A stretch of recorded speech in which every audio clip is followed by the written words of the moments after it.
ಮಕ್ಬೆಲ ಜೇಶಾಮ್ ಜಬದೊರೆ. ಅಧ್ಯಾಯ 11. ಸ್ವಾಮಿ, ನಮ್ಮ ಮಾತನ್ನು ಕೇಳು, ನೀನು ನಮಗೆ ಮಹಾಪ್ರಭುವಾಗಿದ್ದೀಯಷ್ಟೇ. ಆದಿಕಾಂಡ 23:6. ಅಬ್ರಾಮನನ್ನು ಅನ್ಯರಾದ ಹಿತ್ತಿಯರು ಯಜಮಾನನಾಗಿಯೂ ಮಹಾಪ್ರಭುವನ್ನಾಗಿ ಕಂಡರು. ಅಬ್ರಾಮನು ಹೇಗೆ ಯಜಮಾನನಾಗುತ್ತಾನೆ? ಮಹಾಪ್ರಭುವಾದದ್ದು ಹೇಗೆ?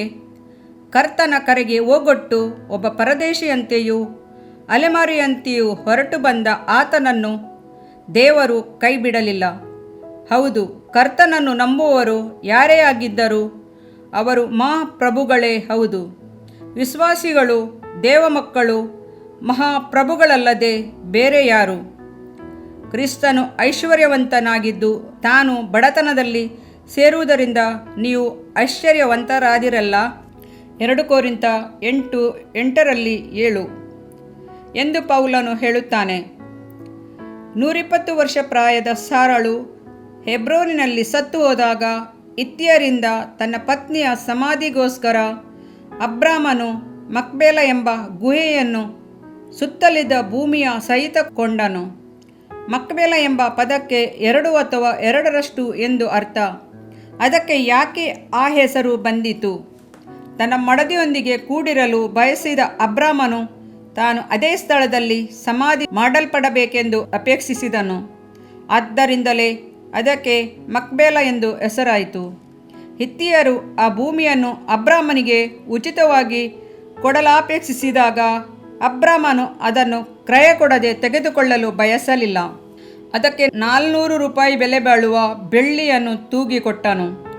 ಅಬ್ರಾಮನಲ್ಲದೆ ಬೇರೆ ಯಾರಾದರೂ ಆಗಿದ್ದರೆ ಉಚಿತವಾಗಿ ಕೊಡುತ್ತೇನೆ ಎಂದಕ್ಷಣೆ ಸ್ತೋತ್ರ ಎಂದು ಹೇಳಿ ಅದನ್ನು ಪುಕ್ಕಟೆಯಾಗಿ ತೆಗೆದುಕೊಂಡುತ್ತಿದ್ದರಲ್ಲವೇ? ಆದರೆ ಅಬ್ರಾಮನಾದರೋ ತಾನು ಕರ್ತನ ಸೇವಕನೆಂಬುದನ್ನು ನಿರೂಪಿಸಿದನು.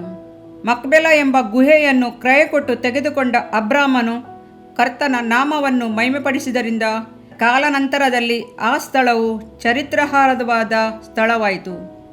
ಅದೇ ಗುಹೆಯಲ್ಲಿ ಅಬ್ರಾಮನನ್ನು ಸಮಾಧಿ ಮಾಡಿದರು. ಆದಿಕಾಂಡ 25:9. ಐಗುಪ್ತ ದೇಶದಲ್ಲಿ ಸತ್ತಂತ ಯಾಕೋಬನು ಸಹ ಅದೇ ಗುಹೆಯಲ್ಲಿ ಸಮಾಧಿ ಮಾಡಲ್ಪಟ್ಟನು. ಆದಿಕಾಂಡ 50:13. ಮಾತ್ರವಲ್ಲ, ಮಕ್ಬೇಲ ಎಂಬ ಗುಹೆಯು ಪುನರುತ್ಥಾನದ ನಂಬಿಕೆಗೆ ಪಾತ್ರವಾದ ಸ್ಥಳವಾಯಿತು. ಐಗುಪ್ತ ದೇಶದಲ್ಲಿ ಕೀರ್ತಿಗಳಿಸಿ ಹೆಸರುವಾಸಿಯಾಗಿದ್ದ ಯೋಸೇಫನು ಸಹ ತನ್ನ ಶವವನ್ನು ತೆಗೆದುಕೊಂಡು ಹೋಗಿ ಪಿತೃಗಳ ದೇಶದಲ್ಲಿ ಸಮಾಧಿ ಮಾಡುವಂತೆ ಪ್ರಮಾಣ ಮಾಡಿಸಿಕೊಂಡು ಆ ನಂಬಿಕೆಯಲ್ಲಿ ಸತ್ತನು. ಇಬ್ರಿಯ 11:22. ಅದರಂತೆ ಅವನ ಶವವನ್ನು ಇಸ್ರಾಯೇಲರು ಕೊಂಡೊಯ್ದರೆಂದು ನೋಡುತ್ತೇವೆ. ವಿಮೋಚನಕಾಂಡ 13:19. ಪುನರುತ್ಥಾನದ ನಂಬಿಕೆಯಲ್ಲಿ ಅವನು ಸೇರಿದವನಾದನೆಂದು ನೋಡುತ್ತೇವೆ. ಇಂದು ಆ ಮಕ್ಬೇಲ ಗುಹೆ ಪ್ರಸಿದ್ಧಿ ಹೊಂದಿದ ಸ್ಥಳವಾಗಿದೆ. ಇಂದು ಆ ಗುಹೆಯ ಮೇಲ್ಭಾಗದಲ್ಲಿ 1 ಅಡಿ ಸುತ್ತಳತೆಯಲ್ಲಿ ಒಂದು ದ್ವಾರವಿದೆ. ಅದರೊಳಗೆ ಯೆಹೂದ್ಯರು ತಮ್ಮ ಪ್ರಾರ್ಥನೆ ಭಿನ್ನಗಳನ್ನು ಬರೆದು ಹಾಕುತ್ತಾರೆ. ಈ ಗುಹೆಯ ಪೂರ್ವದಲ್ಲಿ ಒಂದು ದೇವಾಲಯವನ್ನು ಕ್ರೈಸ್ತರು ಕಟ್ಟಿದರು. ತುರ್ಕಿಯರ ಕಾಲದಲ್ಲಿ ಇದು ಅವರ ಆರಾಧನೆ ಸ್ಥಳವಾಯಿತು. ಒಂದು ದಿನ ತುತ್ತೂರಿಯ ಧ್ವನಿಯಾಗುವಾಗ ಈ ಮಕ್ಬೇಲ ಗುಹೆಯಿಂದ ನಮ್ಮ ಮೂಲ ಪಿತೃಗಳು ಮಹಿಮೆಯ ಶರೀರದೊಂದಿಗೆ ಪುನರುತ್ಥಾನ ಹೊಂದುವರು. ಎಂಥ ಅಮೂಲ್ಯವಾದ ಸಂಭವವಾಗಿರುವುದಲ್ಲವೇ? ಆಮೇನ್, ಅಲ್ಲೆಲೂಯ. ಕರ್ತನು ತಾನೇ ಆಜ್ಞಾಘೋಷದೊಡನೆಯೂ ಪ್ರಧಾನ ದೂತನ ಶಬ್ದದೊಡನೆಯೂ ಆಕಾಶದಿಂದ ಇಳಿದು ಬರುವನು. ಆಗ ಕ್ರಿಸ್ತನಲ್ಲಿ ಸತ್ತವರು ಮೊದಲು ಎದ್ದು ಬರುವರು. 1 ಥೆಸಲೋನಿಕ 4:16. ಇದರಿಂದ ನಿನ್ನ ದೇಹಕ್ಕೆ ಆರೋಗ್ಯವು, ಎಲುಬುಗಳಿಗೆ ಸಾರವು ಉಂಟಾಗುವವು. ಜ್ಞಾನೋಕ್ತಿಗಳು 3ನೇ ಅಧ್ಯಾಯ 8ನೇ ವಾಕ್ಯ. ಪ್ರಿಯ ವೀಕ್ಷಕರೇ ಮತ್ತು ಕರ್ತನಲ್ಲಿ ಸಹೋದರ ಸಹೋದರಿಯರೇ, ನೀವು ನಮ್ಮ ಈ ಕಾರ್ಯಕ್ರಮವನ್ನ ವೀಕ್ಷಿಸಿದ್ದಕ್ಕಾಗಿ ದೇವರ ನಾಮದಲ್ಲಿ ನಿಮಗೆ ವಂದನೆಗಳು. ದೇವರ ವಾಕ್ಯವು ನಮ್ಮ ಎಲುಬಿಗೆ ಬಲವೂ ಸಾರವೂ ಆಗಿದೆ ಎಂದು ಸತ್ಯವೇದವು ಹೇಳುವಂತೆ ಈ ಕಾರ್ಯಕ್ರಮವು ನಿಮಗೆ ಆಶೀರ್ವಾದಕರವಾಗಿದೆ ಎಂದು ನಂಬುತ್ತೇವೆ. ಪ್ರಿಯ ವೀಕ್ಷಕರೇ, ನಮ್ಮ ಈ ಸೇವೆಗಾಗಿ ಪ್ರಾರ್ಥಿಸಿರಿ ಮತ್ತು ಎಲ್ಲಾ ಕಾರ್ಯಕ್ರಮಗಳನ್ನ ಇತರರೊಂದಿಗೆ ಶೇರ್ ಮಾಡಿರಿ. ಅದೇ ರೀತಿಯಾಗಿ ನಮ್ಮ ಈ ಯೂಟ್ಯೂಬ್ ಚಾನೆಲ್ ಅನ್ನು ಸಬ್ಸ್ಕ್ರೈಬ್ ಮಾಡಿರಿ ಹಾಗೂ ಲೈಕ್ ಮಾಡಿ. ನಿಮ್ಮ ಅನಿಸಿಕೆಗಳನ್ನು ಕಮೆಂಟ್ ಬಾಕ್ಸ್ನಲ್ಲಿ ನಮಗೆ ತಿಳಿಯಪಡಿಸಿ. ನಮ್ಮ ಸಂಖ್ಯೆ 7022104605. ಈ ಸಂಖ್ಯೆಗೆ ಕರೆ ಮಾಡಿರಿ. ಒಬ್ಬ ಪಾಪಿಯ ಪ್ರಾರ್ಥನೆ. ಯೇಸುವನ್ನು ರಕ್ಷಕನಾಗಿ ಅಂಗೀಕರಿಸಲು ಮಾಡಬೇಕಾದ ಪ್ರಾರ್ಥನೆ. ಪ್ರಿಯ ಪರಲೋಕದ ತಂದೆಯೇ, ಯೇಸುವಿನ ಹೆಸರಿನಲ್ಲಿ ನಾನು ನಿನ್ನ ಬಳಿಗೆ ಬಂದಿದ್ದೇನೆ. ನನ್ನ ಬಳಿಗೆ ಬರುವವರನ್ನು ನಾನು ತಳ್ಳಿಬಿಡುವುದೇ ಇಲ್ಲ. ಯೋಹಾನ 6:37 ಎಂದು ನಿನ್ನ ವಾಕ್ಯ ಹೇಳುತ್ತದಲ್ಲ. ಆದ್ದರಿಂದ ನೀನು ನನ್ನನ್ನು ತಳ್ಳಿಬಿಡದೆ ನನ್ನನ್ನು ಸೇರಿಸಿಕೊಳ್ಳುವಿ ಎಂದು ನನಗೆ ಗೊತ್ತಿದೆ.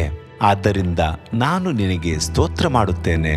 ನೀನು ನಿನ್ನ ವಾಕ್ಯದಲ್ಲಿ ನೀನು ಯೇಸುವನ್ನೇ ಕರ್ತನೆಂದು ಬಾಯಿಂದ ಅರಿಕೆ ಮಾಡಿಕೊಂಡು ದೇವರು ಆತನನ್ನು ಸತ್ತವರೊಳಗಿಂದ ಎಬ್ಬಿಸಿದನೆಂದು ಹೃದಯದಿಂದ ನಂಬಿದರೆ ನಿನಗೆ ರಕ್ಷಣೆಯಾಗುವುದು ಎಂತಲೂ ಕರ್ತನ ನಾಮವನ್ನ ಹೇಳಿಕೊಳ್ಳುವವರೆಲ್ಲರಿಗೆ ರಕ್ಷಣೆಯಾಗುವುದೆಂತಲೂ ಬರೆದಿದೆ.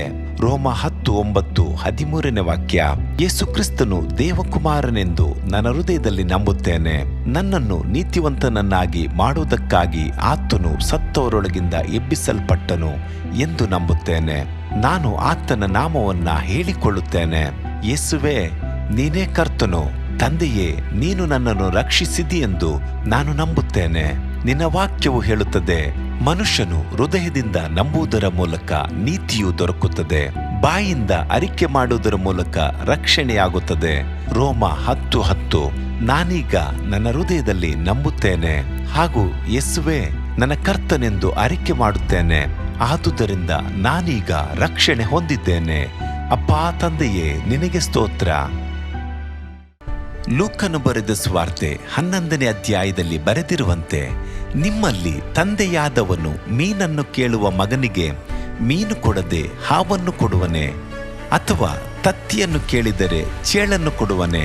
ಹಾಗಾದರೆ ಕೆಟ್ಟವರಾದ ನೀವು ನಿಮ್ಮ ಮಕ್ಕಳಿಗೆ ಒಳ್ಳೆ ಪದಾರ್ಥಗಳನ್ನ ಕೊಡಬಲ್ಲವರಾದರೆ ಪರಲೋಕದಲ್ಲಿರುವ ನಿಮ್ಮ ತಂದೆಯು ತನ್ನನ್ನು ಬೇಡಿಕೊಳ್ಳುವವರಿಗೆ ಎಷ್ಟೋ ಹೆಚ್ಚಾಗಿ ಪವಿತ್ರಾತ್ಮ ವರವನ್ನ ಕೊಡುವವನಲ್ಲವೇ ಅಂದನು.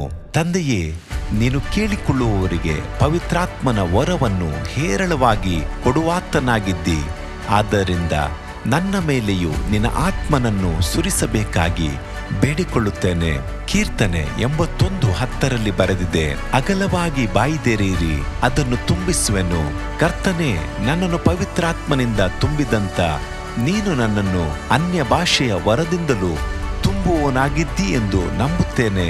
ಅದರಂತೆ ನಾನು ನನ್ನ ಬಾಯಿಯನ್ನು ತೆರೆದು ನಿನ್ನ ಸ್ತೋತ್ರ ಮಾಡುವಾಗ ಅನ್ಯ ಭಾಷೆಯ ಅಭಿಷೇಕದಿಂದ ನನ್ನನ್ನು ತುಂಬುವವನಾಗಿದ್ದಿ ಎಂದು ನಂಬುತ್ತೇನೆ. ಈಗ ನೀವು ನಿಮ್ಮ ಬಾಯಿಯನ್ನು ತೆರೆದು ಮಾತನಾಡುವಾಗ ಪವಿತ್ರಾತ್ಮನು ನಿಮ್ಮ ಬಾಯಿಯನ್ನು ತನ್ನ ಭಾಷೆಯಿಂದ ತುಂಬುವವನಾಗಿದ್ದಾನೆ. ಇದು ದೇವರ ಭಾಷೆಯಾಗಿದೆ.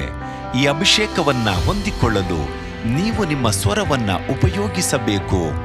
ಅದರಿಂದ ನೀವು ನಿಮ್ಮ ಬಾಯಿಯನ್ನು ತೆರೆದು ದೇವರಿಗೆ ಸ್ತೋತ್ರ ಮಾಡುವಾಗ ದೇವರು ನಿಮ್ಮನ್ನು ಅನ್ಯ ಭಾಷೆಯ ವರದಿಂದ ತುಂಬುವವನಾಗಿದ್ದಾನೆ. ಪ್ರಿಯರೇ, ಈಗ ನೀವು ಪವಿತ್ರಾತ್ಮನಿಂದ ತುಂಬಲ್ಪಟ್ಟ ಆತನ ಪ್ರಿಯ ಮಕ್ಕಳಾಗಿದ್ದೀರಿ. ದೇವರ ನಾಮಕ್ಕೆ ಸ್ತೋತ್ರವಾಗಲಿ.